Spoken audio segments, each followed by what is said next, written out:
오늘은 말하기 쉽지 않은 내용을 나눠보겠는데요. 어떤 이들은 참으로 믿고 싶지 않겠지만 사람들이 하나님 앞에서 뭔가를 한다는 행위 자체가 대부분 죄에 속한다는 것입니다. 무슨 소린가 하겠지만 그 행위 속에 자기를 드러내고자 하는 자기의가 있다면 그것은 하나님 앞에 심각한 죄며, 이유는 하나님께 돌려야 할 영광을 가로채는 거기 때문입니다.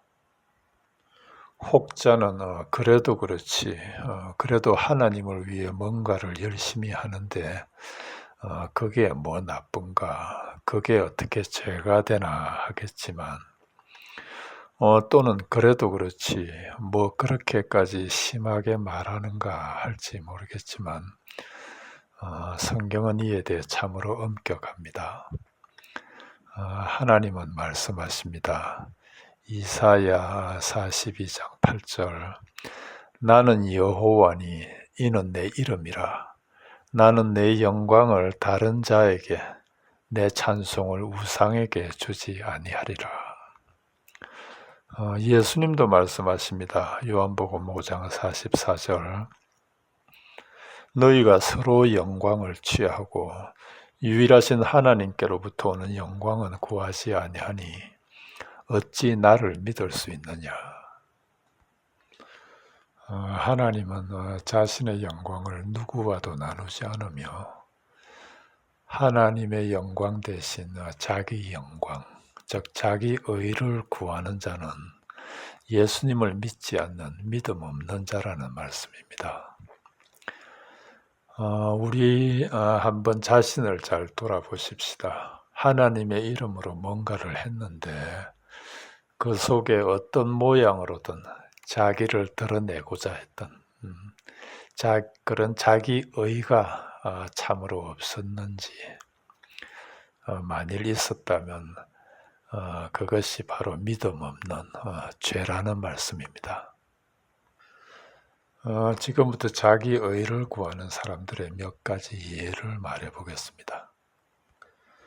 쉽게 분별이 되는데, 먼저 말씀에 대한 올바른 가르침이나 깊은 이해에는 별 관심 없으면서 일에 열심을 내는 사람입니다.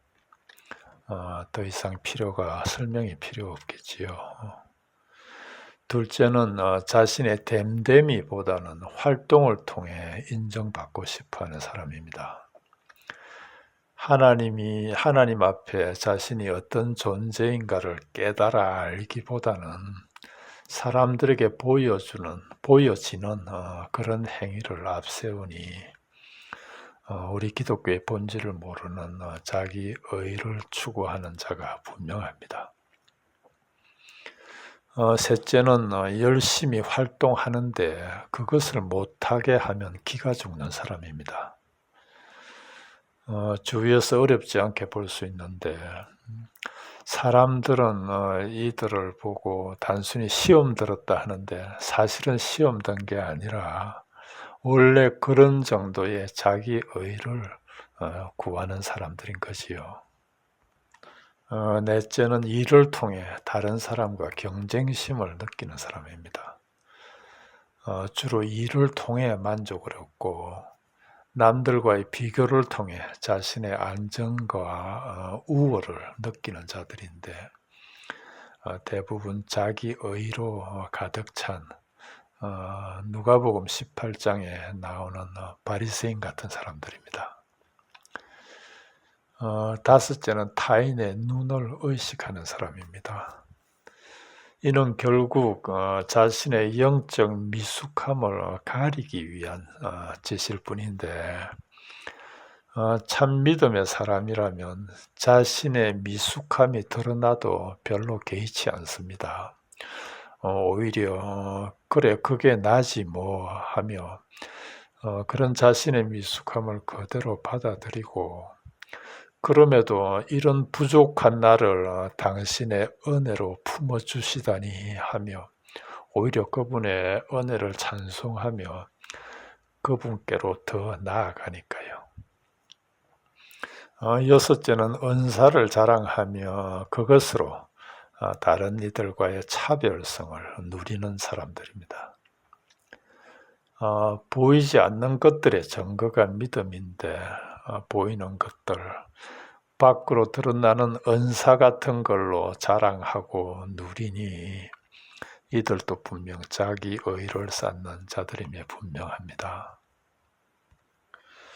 어떻습니까? 지금까지 자기 의를 추구하는 사람들의 예를 들어봤는데 혹시 우리 각자에게 해당되는 항목은 없는지요? 고백하자면 나에게는 그런 일 많았습니다. 그것도 다양하게. 그리고 어떤 때는 무의식적으로, 심지어 어떤 때는 의식하면서까지. 다행히도 지금은 많이 줄었지만 말입니다. 이 모든 경우를 한마디로 표현하면 외식한다는 건데요. 외식이라는 게 뭔가 하니 하나님의 이름으로 뭔가를 한다면서 자기를 드러내는, 자기 의를 드러내는 거거든요. 예수님 당시에 성전을 지배하고 있던 사람들 대부분이 이런 외식하는 장로들, 대제사장들, 특히 바리새인들과 서기관들이었는데 마태복음 23장을 보면 예수님이 이들에게 화 있을진저 외식하는 바리새인들과 서기관들이여 하시며 그들이 어떻게 하나님의 이름으로 뭔가를 한다면서 그들 자신의 의를 드러내고 그리고 그런 걸로 어떻게 성전을 지배하고 있었는지를 지적하시는 내용이 잘 나오는데요. 말하긴 뭐하지만 혹시 오늘날도 그때처럼 이런 외식하는 자들이 교회에 다수를 차지하고 있는 건 아닌지 하는 생각이 들기도 하는데 그렇다고 우리의 행위 속에는 늘 이런 자기의가 있으니 아무것도 하지 말자거나 아무렇게나 해도 된다는 등의 무율법주의자나 도덕 폐기론자가 되자는 건 아닙니다. 먼저 하나님에 대한 바른 지식과 지난 시간에 나눈 어린 아이 같은 단순한 믿음이면 그에 따른 적절한 행위가 자신도 모르게 분명히 나올 거라는 말씀입니다. 마태복음 25장에 나오는 뭔가를 행하고도 우리가 어느 때에 주께서 줄이신 것을 보고 음식을 대접하였으며 목마르신 것을 보고 마시게 하였나이까 하는 자신이 행하고도 모르는, 기억하지 못하는 이런 오른편으로 불림받아 창세로부터 그들을 위해 예비된 하나님 나라를 상속받은 양 같은 사람들처럼 말입니다. 그런데 반면에 우리가 어느 때에 주께서 줄이신 것이나 헐벗은 것이나 병드신 것을 보고 공양하지 아니하더이까 하는 왼편으로 불림받은 염소 같은 이들은 주님께 뭔가를 했다는 거지요. 그 속에 자기 의가 있으니 당연히 기억하는 거지요. 하나님은 이들에게 저주받은 자들아 나를 떠나 마귀와 그 사자들을 위하여 예비된 영원한 불에 들어가라 하십니다. 로마서 10장 2절입니다. 내가 증거하노니 사도 바울이 증거한다는 것이요. 내가 증거하노니 저희가 하나님께 열심히 있으나 지식을 쫓은 것이 아니라 하나님의 의를 모르고 자기 의를 세우려고 힘써 하나님의 의를 복종치 아니하였느니라. 열심히 하는 게 잘못이 아니라 올바른 지식에 근거하지 않은 자기 의를 세우려고 하나님께 하는 열심은 오히려 하나님의 의를 불순종하는 심각한 죄라는 말씀입니다. 그러니 우리 모두는 무엇보다도 먼저 말씀을 통해, 성경을 통해 바른 지식을 얻어야 하는 거지요. 자기 의에서 벗어나는 유일한 길이 바로 올바른 지식이라는 말씀입니다. 하나님은 우리에게 하나님이 누구신지, 그리고 우리가 그분 앞에 어떤 존재인지를 깨달으라고 성경을 주셨는데, 그리고 깨달으면 행위는 자연스럽게 따라오는데, 사람들은 그런 올바른 깨달음 없이 이 성경으로 뭔가를 행하겠다고 분주합니다. 그러니 참으로 말하기 두렵지만 성경이 어떤 이들에게는 영생으로 인도하는 말씀이 되고 어떤 이들에게는 멸망으로 떨어지게 하는 말씀이 되는 거지요. 같은 성경이 말입니다.